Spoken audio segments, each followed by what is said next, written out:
الحمدللہ رب العالمین والصلاة والسلام علی سید الانبیاء والمرسلین اما بعد درس القرآن والحدیث الان عن علم الغیب ولذا استعینوا استماعا۔ آج کا درس قرآن درس حدیث انتہائی اہم ترین موضوع علم غیب پہ ہے۔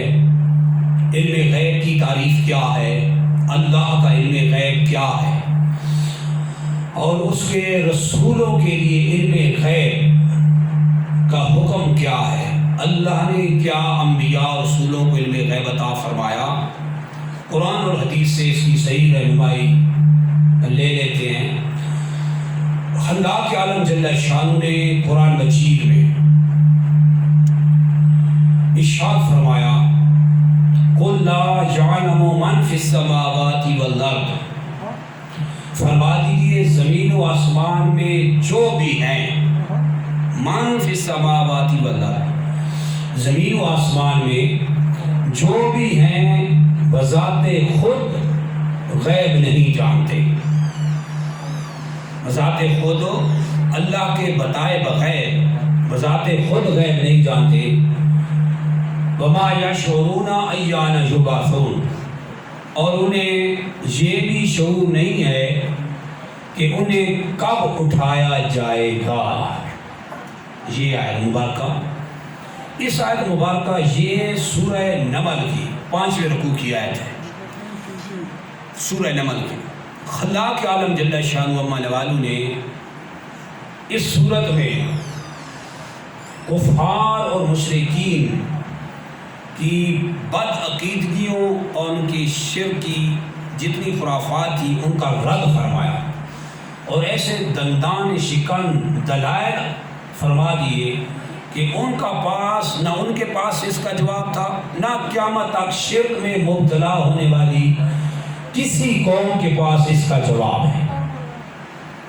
وجہ کیا تھی؟ اگرچہ کاروباری اعتبار سے وہ بڑے زیرک یعنی بڑے عقل والے لوگ تھے جو سود و زیاں کی گتھیاں سلجھاتے رہتے تھے، مگر کم عقلی کا حال یہ تھا، فہم و فراست کی خرابی کا یہ حال تھا کہ اپنے ہاتھوں کے بنائے ہوئے بتوں کو خدا مانتے تھے۔ تو اللہ جل شانہ نے اس پوری صورت میں واضح فرما دیا کہ یہ روشن حقیقتیں ہیں جو تمہارے سامنے پیش کی گئی ہیں، ان میں سے کسی سب کا یا کسی ایک کا جواب ہے تو دو، مگر وہ جواب دینے سے عاجز آ گئے، اور سرکار علی وقار صلی اللہ علیہ وسلم اور اسلام لانے والے مسلمانوں کے قتل کے درپے ہو گئے، اور ان کا یعنی ان مشرکین کا اللہ کے رسول سے بیجا یہ مطالبہ تھا کہ جس قیامت سے صبح و شام آپ ہمیں ڈراتے ہیں وہ کس تاریخ کس سن میں آئے گا، یعنی معین وقت پوچھتے تھے، چونکہ ان کا یہ سوال لاجانی تھا، اور ضروری نہیں کہ ہر ایک سوال کا جواب انسان کو دے دیا جائے، بعض کا انسانی عقل کے لیے وہاں پہنچ نہیں ہوتی تو اس کو اللہ جل شانہ حدیث مبارکہ میں بیان نہیں کیا جاتا۔ تو اللہ نے بھی اپنے حبیب صلی اللہ علیہ وسلم کی زبانی پھر یہ اعلان قرآن میں کروایا، قل، اے حبیب صلی اللہ علیہ وسلم آپ فرما دیجئے، لا یعلم ما فی السماوات والارض الغیب الا اللہ، زمین و آسمان میں جو بھی مخلوق ہے بذات خود غیب کو نہیں جانتی، الا اللہ، مگر اللہ بذات خود جانتا ہے، وما یشعرون ایان یبعثون، اور انہیں اس کا شعور نہیں کہ انہیں کب اٹھایا جائے گا۔ یہ کفار کا بیجا جو مطالبہ تھا، یسألونک عن الساعۃ، اے حبیب جی آپ سے قیامت کے بارے میں پوچھتے ہیں، تو اللہ جل شانہ نے جواب اپنے حبیب کی زبانی یہ دلوایا، قل لا یعلم من فی السماوات والارض الغیب الا اللہ، فرما دیجئے زمین و آسمان میں جو مخلوق بھی ہے بذات خود وہ غیب کو نہیں جانتی۔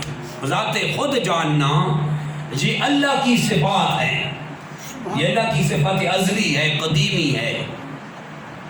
وما یشعرون ایان یبعثون، انہیں اس کا شعور نہیں کب اٹھایا جائے۔ اس آیت میں اللہ جل شانہ نے ان کے اس باطل عقیدے کی تردید فرما دی، اس کا رد فرمایا کہ اللہ کے بتائے بغیر کوئی علم غیب نہیں جان سکتا۔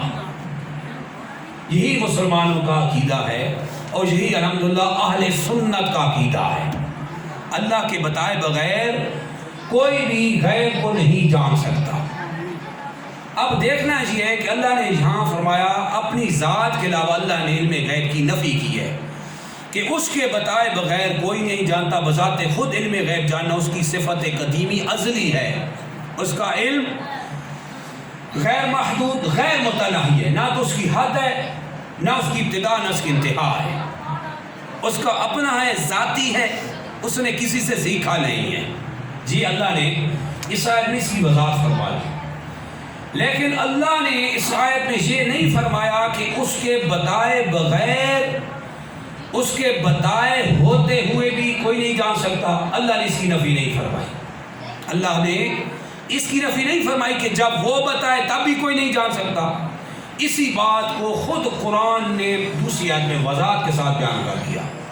تفسیر قرآن بالقرآن سب سے اعلیٰ ہوتی ہے، تفسیر قرآن بالقرآن، یعنی خود قرآن ایک آیت میں اللہ جل شانہ کوئی بات بیان فرماتا ہے، عقائد کے معاملے ہیں یا عبادات کے معاملے، پھر دوسری آیات ان آیات کو وضاحت کے ساتھ ڈیٹیل کے ساتھ جب ایکسپلین کر رہی ہوتی ہیں، وضاحت کر رہی ہوتی ہیں، تو پھر وہ جو دوسری آیت جو پہلی آیت کی وضاحت کر رہی ہوتی ہے وہ ہوتی ہے تفسیر قرآن بالقرآن۔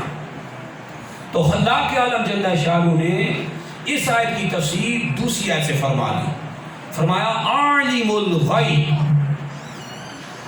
سارے غیبوں کو بذات خود جاننے والا اللہ ہے۔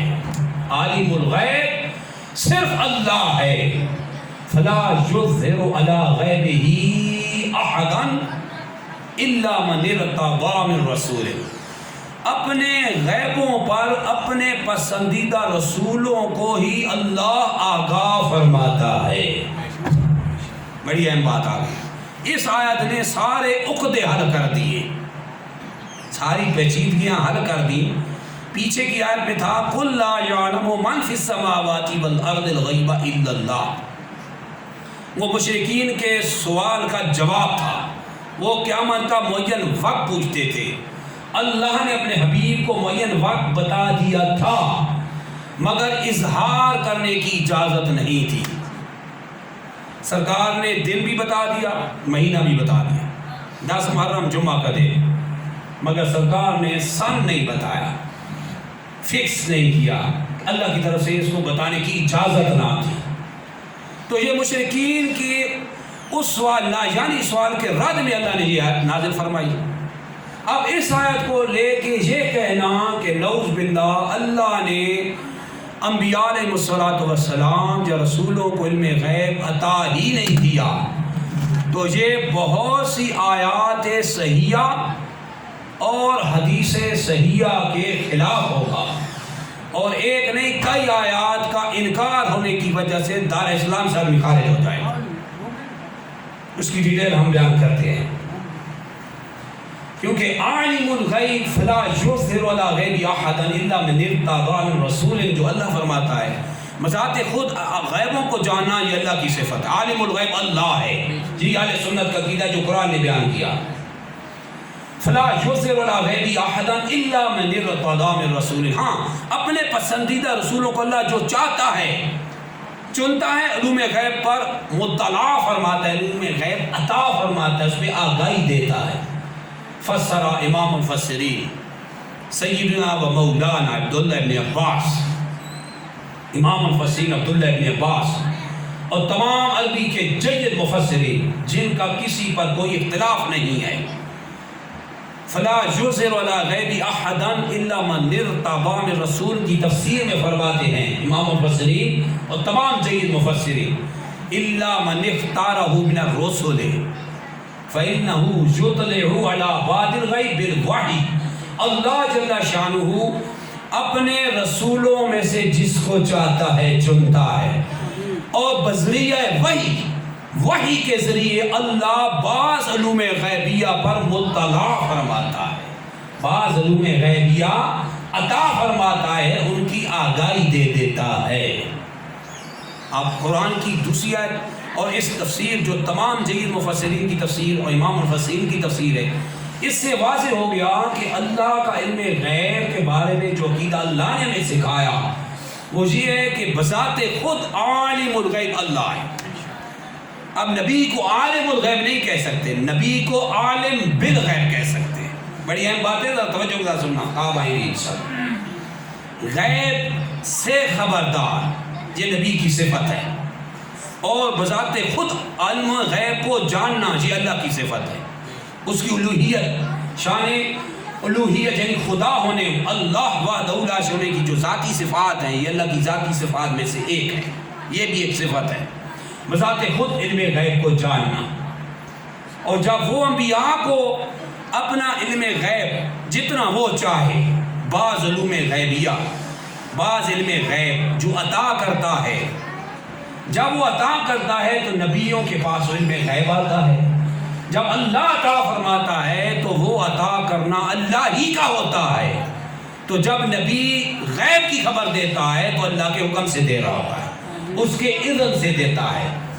اور اسی بات کی وضاحت خلاق عالم جل شانہ نے قرآن میں دوسری جگہ پہ بیان فرمایا۔ ذرا توجہ رکھنا، قرآن میں دوسری جگہ بڑی ڈیٹیل اور وضاحت کے ساتھ فرما دی کہ اللہ نے انبیاء علیہ السلام کو علوم غیبیہ عطا فرمایا۔ حضرت عیسیٰ علیہ السلام کے بارے میں خلاق عالم جل شانہ قرآن مجید میں ارشاد فرماتا ہے، توجہ رکھنا، خلاق عالم جل شانہ فرماتا ہے، عیسیٰ علیہ السلام جو بیان فرما رہے ہیں اپنی قوم کے سامنے، انی قد جئتکم بآیۃ من ربکم، اے بنی اسرائیل میں تمہارے پاس تمہارے رب کی طرف سے ایک نشانی لے کے آیا ہوں، ایک نشانی لے کے آیا ہوں، انی اخلق لکم من الطین کہیۃ الطیر، میں تمہارے لیے مٹی کی مورت سے پرندے کی صورت بناتا ہوں، فانفخ فیہ، پھر میں اس میں پھونکتا ہوں، میں اس میں پھونک مارتا ہوں، فَيَكُونُ طَيْرًا بِإِذْنِ اللَّهِ، تو وہ اللہ کے اذن سے، اللہ کے حکم سے، وہ مٹی کی صورت جس میں میں نے پھونک ماری، اللہ کے اذن سے وہ پرندہ بن جاتی ہے۔ وَأُبْرِئُ الْأَكْمَحَ وَالْأَبْرَصَ، میں مادہ ذات اندھوں کو اور کوڑیوں کو شفا دیتا ہوں، وَأُحْيِي الْمَوْتَى بِإِذْنِ اللَّهِ، اور میں اللہ کی اذن سے، اللہ کے حکم سے میں مردوں کو زندہ کر دیتا ہوں، وَأُنَبِّئُكُم بِمَا تَأْكُلُونَ، وہ جو تم گھروں میں کھاتے ہو وہ بھی تمہیں بتا سکتا ہوں کیا کھا کے آئے ہو، وَأُنَبِّئُكُم بِمَا تَأْكُلُونَ، جو کچھ تم کھاتے ہو، جو کھاتے ہو، رب کے اذن سے بتا سکتا ہوں کیا کھا کے آئے ہو، کیا کھایا ہے۔ وَمَا تَدَّخِرُونَ فِي بُيُوتِكُمْ، اپنے گھروں میں کیا چھوڑ آئے ہو، کیا ذخیرہ کر رہے ہو، وہ بھی تمہیں بتا سکتا ہوں اللہ کے بتائے علم سے کہ گھر کیا چھوڑ آئے ہو۔ إِنَّ فِي ذَلِكَ لَآيَةً لَكُمْ إِن كُنتُم مُؤْمِنِينَ، تو فرمایا عیسیٰ علیہ السلام نے بے شک اس نشانی میں، اللہ فرماتا ہے عیسیٰ علیہ السلام کی زبانی، اس نشانی میں، اس بات میں تمہاری بہت بڑی نشانی ہے، اگر ایماندار ہو تو ایمان لے آؤ۔ مانو اسے، کتنا پیارا کنسیپٹ قرآن نے دیا کہ اللہ انبیاء علیہ السلام کو علوم غیبیہ عطا فرماتا ہے، علوم غیبیہ آگاہ فرماتا ہے، جہاں نص صریحہ قطعیہ ہے، قرآن کی واضح عبارت کلام ہے کہ اللہ نے عیسیٰ علیہ السلام کو باذن اللہ مردوں کو زندہ کرنا، کوڑی والوں کو شفا دینا، برس والوں کو شفا دینا، اللہ کے اذن سے مردوں کو زندہ کرنے کی اللہ نے صلاحیت عطا فرمائی، توفیق عطا فرمائی، اور اللہ نے علوم غیبیہ سے نوازا کہ عیسیٰ علیہ السلام فرما رہے کو نبئکم بما تاکلون، جو کچھ تم کھا کے آئے ہو میں بتا سکتا ہوں، وما تدخرون فی بیوتکم، اپنے گھروں میں کیا چھوڑ آئے ہو میں تمہیں بتا سکتا ہوں. یہ ہے قرآن کا کنسیپٹ، قرآن کا. اب آتے ہیں دوسری آیت کی طرف. اللہ جل شانہ نے اپنے حبیب نبی صلی اللہ علیہ وسلم کو علوم غیبیہ سے مالا مال فرمایا ہے. اب قرآن کی رہنمائی، perfectness of all of the humanity in holy Quran, not in the views of misguided people. قرآن میں جو رہنمائی ہے نا، اصل رہنمائی یہی ہے، مکمل ہدایت. جو خود گمراہ ہے اس کے نظریے میں کیا ہدایت ہوگی؟ تو جو قرآن دیتا ہے وہی ہدایت اور وہی نظریہ سب سے درست اور وہم ہے، سب سے درست اور اہم اور صحیح ترین ہے. اب اللہ نے یہاں واضح فرما دیا اور اپنے حبیب صلی اللہ علیہ وسلم کے علوم غیبیہ کی جب بات کی تو خلاق عالم جل شانہ نے قرآن مجید میں بہت ہی زبردست آیت مبارکہ میں مختلف جگہوں پہ اس کا اظہار فرمایا، اس کو واضح بیان فرما دیا علم غیب کے بارے میں کیا نظریہ رکھنا چاہیے. آپ سنیں قرآن میں اللہ کیا فرماتا ہے. خلاق عالم جل شانہ نے اپنے حبیب نبی صلی اللہ علیہ وسلم کو علوم غیبیہ سے مالا مال فرمایا. قرآن میں ارشاد فرمایا، توجہ رکھیں، وما کان اللہ وما کان للمؤمنین، اللہ کی شان نہیں ہے، وما کان اللہ لیذر المؤمنین علی ما انتم علیہ حتی یمیز الخبیث من الطیب، حتی یمیز الخبیث من الطیب. اللہ کی شان نہیں ہے کہ اے مسلمانوں تم اس حال میں چھوڑے رکھے کہ تم پاک اور خبیث اکٹھے ہو، یعنی تم خالص مومن صحیح العقیدہ مومن اور یہ منافقین اکٹھے رہیں. اللہ تم اس حال میں باقی نہیں رکھے گا، اللہ الگ کر دے گا. حتی یمیز الخبیث من الطیب، یہاں تک کہ اللہ ان خبیثوں کو پاکوں سے الگ نہ کر دے، ان منافقین کو مومنین سے الگ نہ کر دے. اللہ اس حال میں تمہیں نہیں چھوڑے گا. وما کان اللہ لیطلعکم علی الغیب، اور اے عام لوگوں تمہاری یہ شان نہیں کہ اللہ تمہیں علم غیب بتائے. بڑی اہم باتیں آ رہی ہیں، یہ نبی کا مرتبہ ہے، عوام امتی ہر امتی کا مرتبہ نہیں ہے. فرمایا وما کان اللہ لیطلعکم علی الغیب، اور اے لوگوں تمہاری یہ شان نہیں کہ اللہ تمہیں علم غیب عطا فرمائے. ولکن اللہ یجتبی من رسلہ من یشاء، ہاں اللہ اپنے رسولوں میں سے جس کو چاہتا ہے علوم غیبیہ کے لیے چن لیتا ہے. فسر امام الفسین عبداللہ ابن عباس کی تفسیر حاضر آیا. امام الفسین عبداللہ ابن عباس اسی آیت کی تفسیر میں فرماتے ہیں ولیکن اللہ یصفی محمدا صلی اللہ علیہ وسلم فإنہ یطلع علی بعض الغیب بالوحی. اللہ جل شانہ رسولوں میں سے محمد صلی اللہ علیہ وسلم کو چنتا ہے اور علوم غیبیہ، بعض علوم غیبیہ بذریعہ وحی عطا فرماتا ہے. اب قرآن کی نص قطعیہ صریحہ ہے کہ اللہ نے اپنے حبیب صلی اللہ علیہ وسلم کو علوم غیبیہ پر مطلع فرمایا، بعض علوم غیبیہ پر مطلع فرمایا ہے، اللہ نے آگاہ فرمایا ہے. تو جب اللہ نے آگاہ کر دیا تو اللہ کے آگاہ کرنے سے، اس کی عطا کرنے سے، اللہ کے بتا دینے سے انبیاء اور خصوصاً تاجدار انبیاء کو بھی علوم غیبیہ اللہ نے عطا فرمائے. اب وہ جو بعض فرمایا اس بعض کی حد بندی نہیں ہو سکتی. بعض کا ہمارے پاس پیمانہ نہیں ہے کہ وہ بعض کتنا ہے، دنیا میں اس کا پیمانہ کسی کے پاس نہیں. وہ اللہ جانتا ہے کہ وہ بعض علوم غیبیہ کتنے ہیں. فَأَوْحَا إِلَىٰ عَبْدِهِ مَا أَوْحَا کی طرف اللہ نے اشارہ کر کے بات ختم کر دی. اللہ نے اپنے بندہ خاص اپنے حبیب کو جو کچھ عطا کرنا تھا، جو وہی فرمانی تھی وہ کر دی. اس میں ما اوحا کے ساتھ اللہ نے اس کو بیان کر دیا. اب کوئی عقل انسانی اس کی حد بندی نہیں کر سکتی، نہ کسی کے پاس اس کا پیمانہ ہے. اللہ نے علوم غیبی پر عطا فرمایا. پھر تیسری آیت مبارکہ خلاق عالم جل شانہ نے قرآن مجید میں ارشاد فرماتا ہے اور اس آیت کا شان نزول پیچھے ذرا سن لیں، یہ آیت کیوں نازل ہوئی؟ یہ جو پیچھے ابھی آیت بیان ہوئی یہ نازل کس وقت ہوئی تھی؟ تفسیر بیضاوی میں علامہ بیضاوی نے اس کا شان نزول حدیث مبارکہ روایت کر کے نقل فرمایا۔ سرکار علی وقار صلی اللہ علیہ وسلم کے علم غیب عطائی پہ صحابہ کرام خوش ہوتے تھے، مگر جو منافقین اس وقت تھے وہ سرکار صلی اللہ علیہ وسلم کے عطائی علم غیب پہ اعتراض کرتے تھے۔ تو سرکار صلی اللہ علیہ وسلم تک جب یہ بات پہنچی تو سرکار نے کیا ارشاد فرمایا؟ وہ اب حدیث کی زبانی سلام فرمائیں، جس کو علامہ بیضاوی نے اپنی بیضاوی شریف حدیث میں تفسیر میں نقل فرمایا۔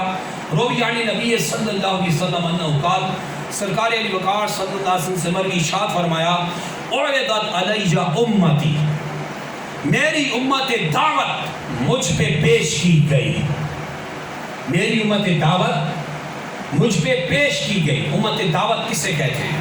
میں ذرا ڈیٹیل سے اس لیے وضاحت کروں تاکہ آسانی ہو سمجھنے میں۔ امت کی دو قسمیں ہیں، ایک ہے امت دعوت اور دوسری ہے امت اجابت۔ امت دعوت کیا ہے؟ وہ امت جس کو دعوت ہے، انویٹیشن فار اسلام ہے۔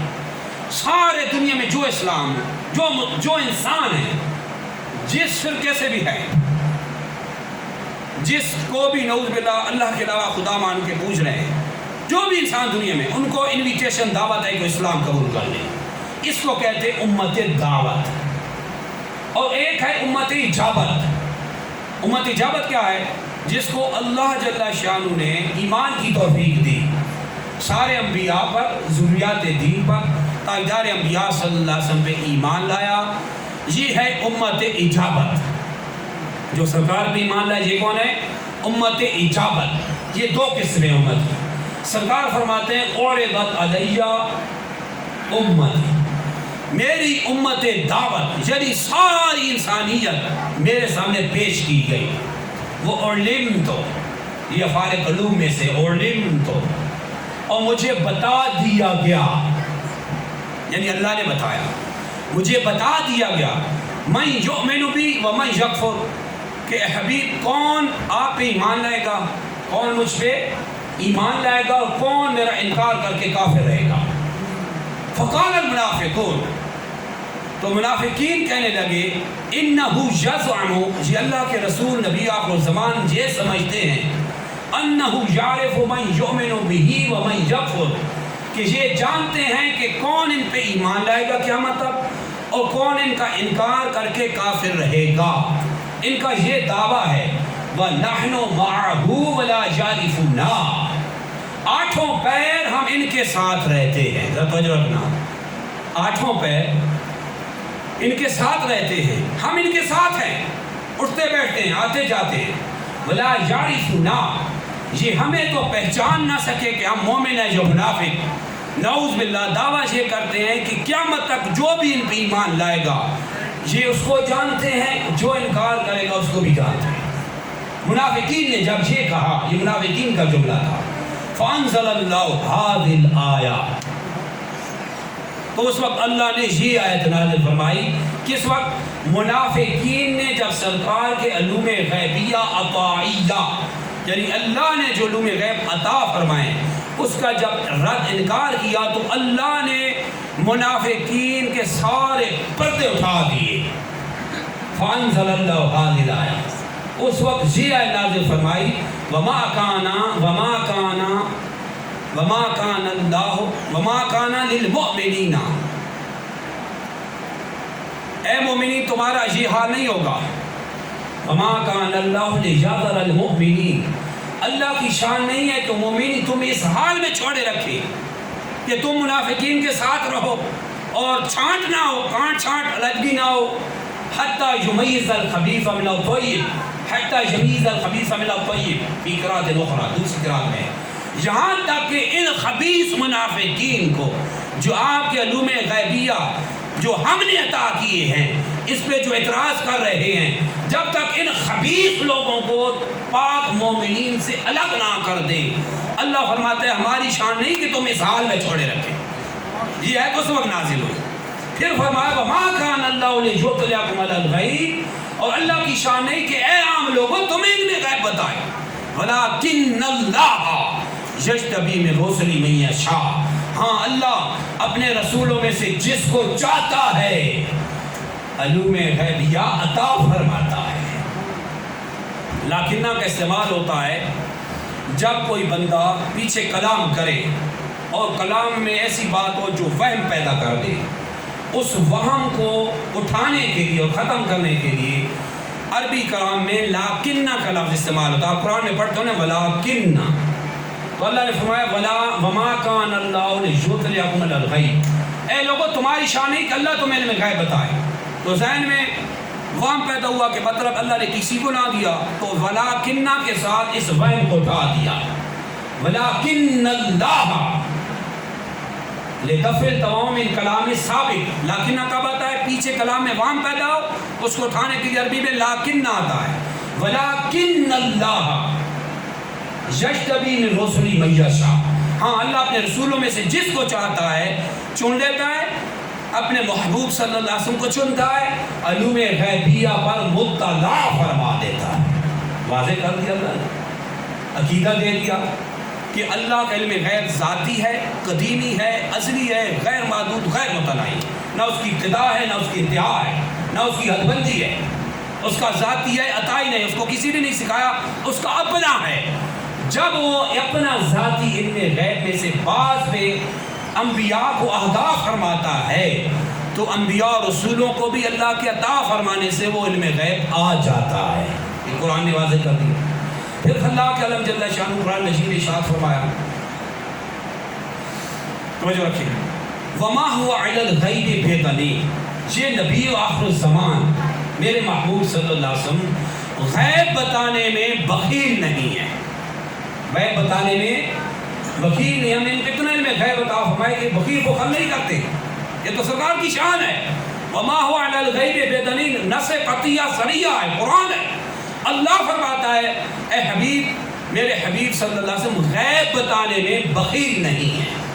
تفسیر معالم التنزیل اور تفسیر باغوی، ان تمام تفاسیر کو اٹھا کے دیکھ رہے ہیں، ان کی تفسیر میں فرمایا انہو یاتیہ علم الغیب، کہ سرکار کے پاس علم غیب آتا ہے، فلا یبخل بہ، سرکار یہ بتانے میں بخل نہیں فرماتے، بل یعلمکم ویخبرکم بہ، بلکہ اللہ کے رسول تمہیں وہ علم غیب سکھاتے ہیں، اس پر مطلع فرماتے ہیں، اور اللہ کے رسول کو جو اللہ نے علوم غیبی عطا فرمائے اللہ جل شانہ کے محبوب ان سے تمہیں آگاہ فرماتے ہیں۔ تو یہاں قرآن کی نص قطعیہ صریحہ سابق اللہ نے اپنے محبوب صلی اللہ علیہ وسلم کو علوم غیبیہ پر مطلع فرمایا۔ پھر خلاق عالم جل شانہ نے اور جگہ ارشاد فرمایا علوم غیبیہ کے بارے میں کیا عقیدہ رکھنا چاہیے۔ خلاق عالم جل شانہ نے فرمایا تلک من انباء الغیب، اے حبیب یہ غیب کی خبریں ہیں، نوحیہا الیکا، یہ ہم آپ کی طرف وحی کرتے ہیں، بذریعہ وحی پہنچاتے ہیں، وما كنت تعلمها انت ولا قومك من قبل هذا، اس سے پہلے نزول قرآن سے پہلے نہ آپ جانتی تھی نہ آپ کی قوم جانتی تھی۔ بڑی اہم بات آ رہی ہے، اس آیت میں کیا بتایا؟ من قبل هذا، هذا کیا چیز ہے؟ امام الفسین عبداللہ ابن عباس اس کی تفسیر میں فرماتے ہیں من قبل هذا القرآن، من قبل قرآن، قرآن کے سارے قرآن کے نازل ہونے سے پہلے یہ جو غیب کی خبریں حبیب ہم آپ کی طرف بذریعہ وحی فرماتے ہیں، الہام فرماتے ہیں، یہ پورا کا پورا قرآن نازل ہونے سے پہلے نہ آپ جانتے تھے نہ آپ کی قوم جانتی تھی۔ یہاں قرآن نے بہت ہی زبردست عقیدہ تھا مسلمانوں کو کیا، اور الحمدللہ اہل سنت کا وہی عقیدہ ہے جو قرآن اور حدیث صحیحہ نے بیان کیا، کہ اس آیت نے بتا دیا کہ اللہ جل شانہ نے اپنے حبیب لبیب صلی اللہ علیہ وسلم کو علوم غیبیہ، بعض علوم غیبیہ جو عطا فرمائے وہ علوم غیبیہ بتدریج عطا فرمائے۔ بڑی اہم بات ہے، من قبل ھذا، اس قرآن کے نازل ہونے سے پہلے، سارے قرآن کے نازل ہونے سے پہلے نہ آپ جانتے تھے نہ آپ کی قوم۔ تو سرکار صلی اللہ علیہ وسلم کو اللہ نے علوم غیبیہ جو عطا فرمائے جتنا بھی دیا اس پہ بتدریج آگاہ فرمائے، ایک دم سب نہیں دے دیا۔ توجہ رکھنا، جو بعض علوم غیبیہ بھی عطا فرمائے ہیں، بعض جس کی حد بندی بعض کی نہ میرے پاس ہے نہ آپ کے پاس ہے، دنیا میں کسی کے پاس پیمانہ نہیں کہ سرکار کے علوم غیبیہ کی حد بندی کرے، یہ اللہ جانتا ہے، اس کے حبیب جانے۔ اللہ کے علم غیب ذاتی غیر محدود غیر متناہی کے ساتھ کسی بھی نبی کے علم کا کوئی علاقہ نسبت نہیں ہے، یہاں تک کہ اللہ کے علم محیط کے سامنے اللہ کا علم ہر چیز کو گھیرے ہوئے ہے۔ ربنا وسعت کل شیء رحمتا وعلما، جس کو قرآن میں فرمایا اے اللہ تیرا علم تیری رحمت ہر شے کو گھیرے ہوئے ہے۔ اللہ کے علم محیط ایسا علم جو ہر شے کو گھیرے ہوئے ہے، اس کے سامنے سارے انبیاء تاجدار انبیاء سمیت کہ علوم کی نسبت اتنی بھی نہیں ہے جتنی پانی کے ایک قطرے کو ساری دنیا کے سمندروں کے ساتھ ہوتی ہے۔ یہ عقیدہ کیا ہے؟ یہ اہل سنت کا عقیدہ ہے۔ امام اہل سنت مجدد دین و ملت محدث محقق مجتہد فی المسائل امام اعظم دوسرے امام اعظم ابو حنیفہ کون؟ امام احمد رضا رضی اللہ عنہ نے انہی قرآن کی آیات حدیث صحیحہ کی وجہ سے واضح کر دیا کہ اللہ کے علم محیط یعنی ہر چیز کو جو علم گھیرے ہوئے ہے، اس کے بعد مقابلے میں سارے انبیاء کا علم اتنا بھی نہیں ہے جتنا دنیا بھر کے سمندر ہو اور اس کے مقابلے پانی کا ایک قطرہ۔ یہ جو بعض علم غیب کی بات کی جاتی ہے، اس کا مطلب یہی ہے کہ وہ بعض ہوئے ہیں جس کی حد بندی میرے اور آپ کے بس کا لوگ نہیں ہے، اس کی انشاءاللہ ڈیٹیل آگے آ رہی ہے۔ خلاق عالم جل شانہ نے علوم غیبیہ انبیاء کو عطا کیے، خصوصاً تاجدار انبیاء کو عطا کیے، اور سرکار صلی اللہ علیہ وسلم کو علوم غیبیہ جو بعض بھی عطا فرمائے ہیں وہ بتدریج عطا فرمائے ہیں، درجہ بدرجہ، وقت اور ٹائم، موقع اور مناسبت کے لحاظ سے عطا فرمائے، ایک دم نہیں عطا فرما دیا۔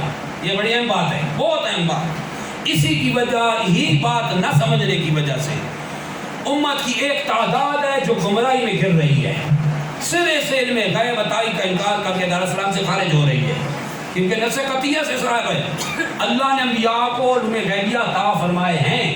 یہ نص قطعیہ قرآن کی صحیح آیتوں سے ثابت ہے، جس کا انکار کفر ہے۔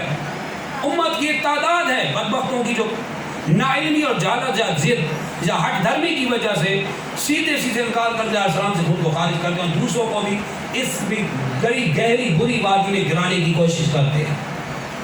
تو یہاں پہ بتدریج فرمایا، لہٰذا اس آیت کی اس وضاحت کے بعد یہ واضح ہو گیا، یہ اعتراض بھی چھٹ گیا کہ اگر اللہ کے محبوب صلی اللہ علیہ وسلم کو اللہ علم غیب ہوتا، توجہ رکھیں، تو پھر 70 صحابہ کرام کی جو اس عورت نے دعوت، جھوٹی عورت نے دعوت کی تھی اور زہر والی بکری کھلا دی تھی، زہر والی بکری کھلائی تھی، اگر سرکار صلی اللہ علیہ وسلم کو علم غیب ہوتا تو سرکار بتا دیتے، 70 صحابہ کرام شہید نہ ہوتے۔ ظاہر بات ہے اللہ نے علوم غیبیہ بتدریج عطا کیے، درجہ بدرجہ، موقع محل کے اعتبار سے عطا کی۔ پورا قرآن جب نازل ہو چکا، نزول قرآن کے بعد کوئی روایت، کوئی واقعہ نہیں ہے، چیلنج ہے کہ جس میں سرکار سے کوئی چیز پوچھی گئی ہو اور اللہ کے محبوب صلی اللہ علیہ وسلم نے اس کی وضاحت نہ فرمائی ہو، چیلنج ہے۔ نزول قرآن کے بعد، سارے قرآن کے بعد، یہ ابھی قرآن نازل ہو رہا تھا جب یہ واقعہ ہوا، یہ قرآن کے نازل ہونے بعد کا واقعہ نہیں ہے، قرآن نازل ہو رہا تھا وقتاً فوقتاً، صورتیں آیتیں مختلف لحاظ سے، تو نزول قرآن کا دور تھا، پورا قرآن نازل نہیں ہوا تھا جب یہ حادثہ ہوا۔ اور ہمارا یہی عقیدہ ہے کہ اللہ نے اپنے محبوب کو علوم غیبیہ بتدریج عطا فرمائے، درجہ بدرجہ، چونکہ اس پہ ابھی آگاہی نہیں فرمائی تھی، لہٰذا وہ صحابہ کرام جو منہ میں لقمے نے کھانا کھانے لگے، 70 صحابہ کرام شہید ہو گئے۔ زہر کا مارا ہوا کھانا تھا، پائزن تھی، آدمی مر جاتا ہے، زہر کھانے سے مرتا آدمی۔ صحابہ کرام کو زہر آلود کھانا کھلایا گیا، لیکن وہی نوالا جب سرکار میں منہ رکھا، بڑی بات آ رہی، وہی زہر والا بکری، زہر آلودہ بکری جس کا گوشت پکا کے اس عورت نے کھلایا تھا، دشمنی کی تھی، مگر سرکار نے جب وہ نوالا منہ مبارک میں رکھا تو وہ نوالا بول اٹھا، اللہ کی قدرت سے بول اٹھا، یا رسول اللہ نہ کھائیں، میرے اندر زہر ہے۔ سرکار اللہ نے اس کو قوت گویائی دی نوالے کو، سرکار نے وہ نوالا منہ سے نکال کے پھینک دیا، مگر زبان اور دہن والے سے ٹچ ہونے کی وجہ سے زہر اتنی شدید تھی کہ اس کا اثر ہر سال ایک بار اٹھتا تھا، اور اسی وجہ سے سرکار صلی اللہ علیہ وسلم کو بخار آتا تھا، اور سرکار کا دنیا سے وصال فرمانا بھی اسی زہر کے اثر کی وجہ سے تھا، جیسا کہ بخاری مسلم کی حدیث صحیحہ سے ثابت ہے۔ ہر سال اس کا اثر اٹھتا تھا اور ہر سال اثر کی وجہ سے بخار آتا تھا، اور سرکار اسی کی وجہ سے جب آپ دنیا سے وصال فرما رہے تھے جی اسی کے اثرات تھے۔ یہ تھا وہ اعتراض جو جڑ سے کٹ گیا، کیونکہ ہم اللہ کے محبوب کو عالم الغیب نہیں مانتے، ہم عالم بالغیب مانتے ہیں۔ عالم الغیب اللہ کی صفت ہے، سارے غیب بذات خود جاننا یہ اللہ کی صفت ہے۔ ہم کبھی اہل سنت نہیں کہتے کہ سارے علم غیب بذات خود جاننا نعوذ باللہ یہ نبیوں کی صفت ہے، ہرگز نہیں، حاشا کلا، ہرگز نہیں، یہ اہل سنت کا مذہب نہیں۔ اہل سنت کا مذہب وہ ہے جو قرآن اور حدیث نے دیا کہ عالم بالغیب انبیاء اور رسول ہیں، یعنی اللہ نے انبیاء علیہ السلام رسولوں کو بعض علوم غیبیہ عطا فرمائے ہیں، اب بعض کی حد بندی میرے اور آپ کے پاس کرو گئی، لہذا وہ اعتراض اٹھ گیا، جڑ سے ختم ہو گیا۔ اب دوسرا اعتراض بھی جڑ سے دم توڑ گیا، وہ کیا؟ 5 ہجری غزوہ مصطلق میں سرکار صلی اللہ علیہ وسلم غزوہ مصطلق میں ام المؤمنین عائشہ صدیقہ العفیفہ کا ہار گم ہو گیا۔ بڑی اہم بات آ رہی ہے، ام المؤمنین عائشہ صدیقہ کا ہار گم ہو گیا، تو جب وہ ہار گم ہوا تو ہار کی تلاش ہو رہی تھی۔ اب سرکار صلی اللہ علیہ وسلم کی زوجہ محترمہ عائشہ صدیقہ پہ تہمت بھی لگ گئی، بڑی اہم بات آ رہی جس میں اللہ نے اللہ کے محبوب بیوی کی عفت اور پاک دامنی کے لیے قرآن نازل کر دیا ام المؤمنین عائشہ صدیقہ کے لیے، اس پہ عفت ہوا جس کو واقعہ عفت کہتے ہیں، تہمت لگی تھی۔ تو یہ کیسے ہو سکتا ہے کہ نبی کی بیوی پہ تہمت لگے، ازواج مطہرہ پہ، اور وہ بھی ام المؤمنین عائشہ صدیقہ پہ تہمت لگے، اور سرکار صلی اللہ علیہ وسلم حضرت علی کی گود میں آرام سے سر رکھ کے سو رہے ہوں؟ ایسا ہو سکتا ہے کہ کسی کی بیوی پہ الزام لگے اور اس کا شوہر آرام سے آرام کر رہا ہو؟ ایسا نہیں ہو سکتا۔ یہ تبھی تھا کہ سرکار کو معلوم تھا ام المؤمنین عائشہ صدیقہ پاک دامن ہیں، تبھی تو حضرت علی کی گود میں آرام سے آرام فرما رہے ہیں، سکون فرما رہے ہیں۔ اچھا، وہ ہار شش و پانی میں تھا معاملہ کہ ہار کہاں پڑا ہے، اب سرکار کیوں نہیں بتا رہے تھے؟ ہر کام میں حکمت ہے، اللہ نے قرآن میں تیمم کے احکام نازل کرنے تھے، توجہ رکھیں، اور اللہ کے محبوب کو پتا تھا کہ اگر وقت سے پہلے بتا دیتے کہ فلاں جگہ ہار پڑا ہے، رب کی عطا سے بتا دیتے تو آیات تیمم امت پہ کیسے نازل ہوتی؟ ہر چیز کا ایک ریزن اور سبب ہوتا ہے۔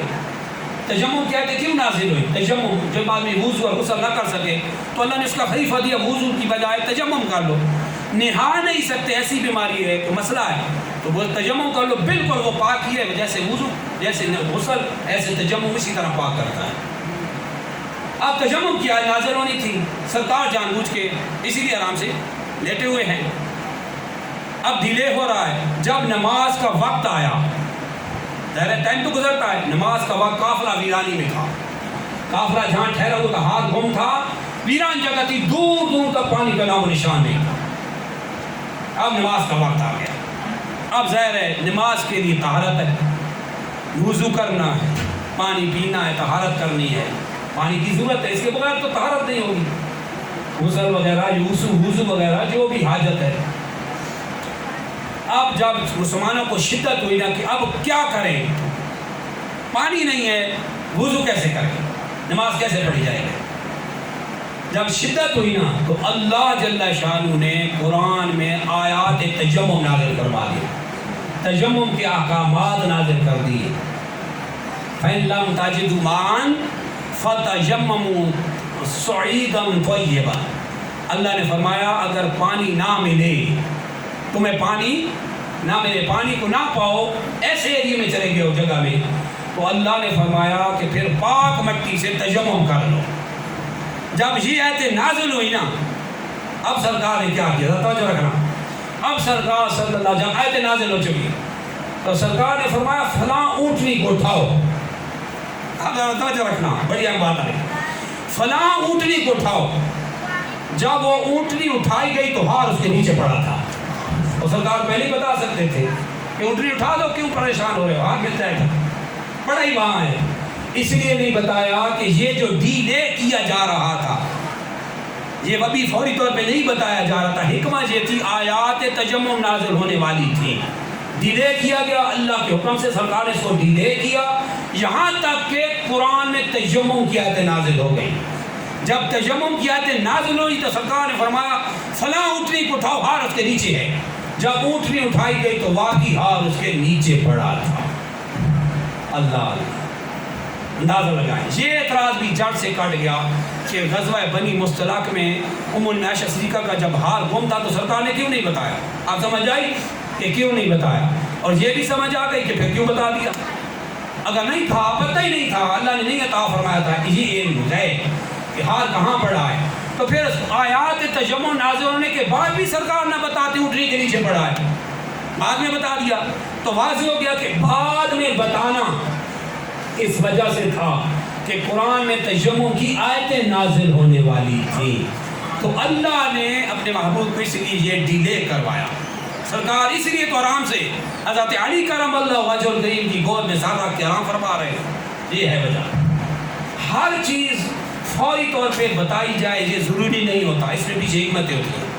اگر یہی اسی کو اگر ایشو بنایا جائے، اسی بات کو کہ جب پوچھا گیا تو نہ بتایا، لہذا اللہ نے علوم غیب نعوذ باللہ عطا نہیں فرمائے، تو پھر اللہ کے بارے میں قرآن میں آپ کیا کہیں گے؟ اللہ نے موسیٰ علیہ السلام کو جب فرمایا ما تلک بیمینک یا موسیٰ، اے موسیٰ تیرے دائیں ہاتھ میں کیا ہے؟ اللہ عالم الغیب والشہادہ ہے کہ نہیں؟ قرآن میں فرمایا نا، اگر نہ مانے تو اسلام سے آدمی نکلتا ہے۔ اللہ عالم الغیب والشہادہ یہ عقیدہ مسلم ہے، مسلمان کا کہ ظاہر چھپے ہر چیز کو اللہ جانتا ہے، علم غیب اصلی ہے اس کا۔ موسیٰ علیہ السلام کے دائیں ہاتھ میں کیا ہے اللہ جانتا ہے، مگر بعض اوقات سوال کرنا دوسروں پہ حقیقت کو واضح کرنے کے لیے بھی ہوتا ہے، تاکہ دوسروں کو پتہ چلے کہ معاملہ کیا ہے۔ وما تلک بیمینک وما تلک بیمینک یا موسیٰ، اے موسیٰ تیرے دائیں ہاتھ میں کیا ہے؟ تو موسیٰ علیہ السلام نے پھر فرمایا اذا عصایا، اے اللہ یہ میری چھڑی ہے، عصا ہے، یہ میرا عصا ہے۔ اب اللہ جانتا ہے کہ کیا تھا، جانتا ہے، علمی ازلی سے بے شک جانتا ہے، مگر بعض اوقات دوسروں پر کسی چیز کے اظہار کرنے، حقیقت حال کو واضح کرنے کے لیے بھی سوال کیا جاتا ہے اور فوراً نہیں بتایا جاتا، جیسا کہ اللہ نے بتا دیا۔ اب آخری آیت میں پیش کر کے انشاءاللہ نیکسٹ میں پیش کے ہم اختتام پہ جائیں گے، طویل ہے موضوع، بڑا اہم ہے، ہم ابھی قرآن کی تھی کرا تو حدیث کی طرف ہم گئے بھی نہیں ابھی، انشاءاللہ نیکسٹ جو میں اس کو بیان کریں گے۔ اور اللہ جل شانہ نے قرآن مجید میں یہ آیت بیان کر کے بات ہی ختم کر دی۔ آج قرآن پہ بات چلیے، ابھی ہم حدیث کی طرف نہیں چلے۔ وَعَلَّمَكَ مَا لَمْ تَكُنْ تَعْلَمْ، اللہ نے قرآن فرمایا حبیب اللہ نے آپ کو وہ سب کچھ سکھا دیا، مَا لَمْ تَكُنْ تَعْلَمْ، مَا کلمہ عام ہے، جو نہیں جانتے تھے اللہ نے آپ کو وہ بتا دیا۔ فسر امام الفسرین المفسر المحدث المحقق المؤرخ جلال الدین سیوطی شافعی فی تفسیر الجلالین، عظیم الشان محدث محقق مؤرخ محدث مفسر علامہ جلال الدین سیوطی شافعی تفسیر جلالین میں اس آیت کی تفسیر میں فرماتے ہیں وَعَلَّمَكَ مَا لَمْ تَكُنْ تَعْلَمْ مِنَ الْأَحْكَامِ وَالْغَیْبِ، اے حبیب جو احکام آپ نہیں جانتے تھے وہ سب بتا دیے، جو غیب نہیں جانتے تھے اللہ نے آپ کو وہ سب سکھا دیا۔ حضور کا استاد خود خدا ہے۔ وَعَلَّمَكَ مَا لَمْ تَكُنْ تَعْلَمْ، علامہ یعلم تعلیم کا لفظ استعمال ہوتا ہے نا ایجوکیشن میں، تعلیم، علامہ ایسی بات تفعیل سے ہے، اللہ نے حبیب آپ کو وہ سکھا دیا، وہ علم غیب دے دیا، وہ احکام بتا دیے، جو نہیں جانتے تھے اللہ نے عطا کر دی۔ اب وہ جو کیا تھے وہ انشاءاللہ to be continued for next جمعہ، اس کو نیکسٹ جمعے پہ ہم پہ لے کے جائیں گے. اللہ کی بارگاہ میں دعا کہ حق سمجھیں اور صحیح عقائد اہل سنت پہ جمے رہیں اور دوسروں تک پہنچانے کی توفیق عطا فرمائے. نیکسٹ جمعے پہ ذرا وقت پہ تشریف لائے گا انشاءاللہ. بہت ہی علمی موضوع ہے عقائد کے اعتبار سے, اور ایک قوم ہے جو اس میں گندے گھڑے میں گر رہی ہے قرآن و حدیث کی واقفیت نہ ہونے کی وجہ سے. صرف ترجمہ پڑھ لینے سے ہدایت نہیں ملتی, یاد رکھنا. تفسیر کی ضرورت, وہ بھی صحیح تفسیر کی ضرورت, پورے قرآن کی تعلیم پہ عبور, حدیث پہ عبور, پھر سمجھ آتی ہے کہ اللہ نے کیا بیان فرمایا. تو انشاءاللہ نیکسٹ جمعے کو ہم اس کو اختتامی ادعو کے ساتھ انشاءاللہ بیان کریں گے. جن حضرات نے سنت ادا فرمائے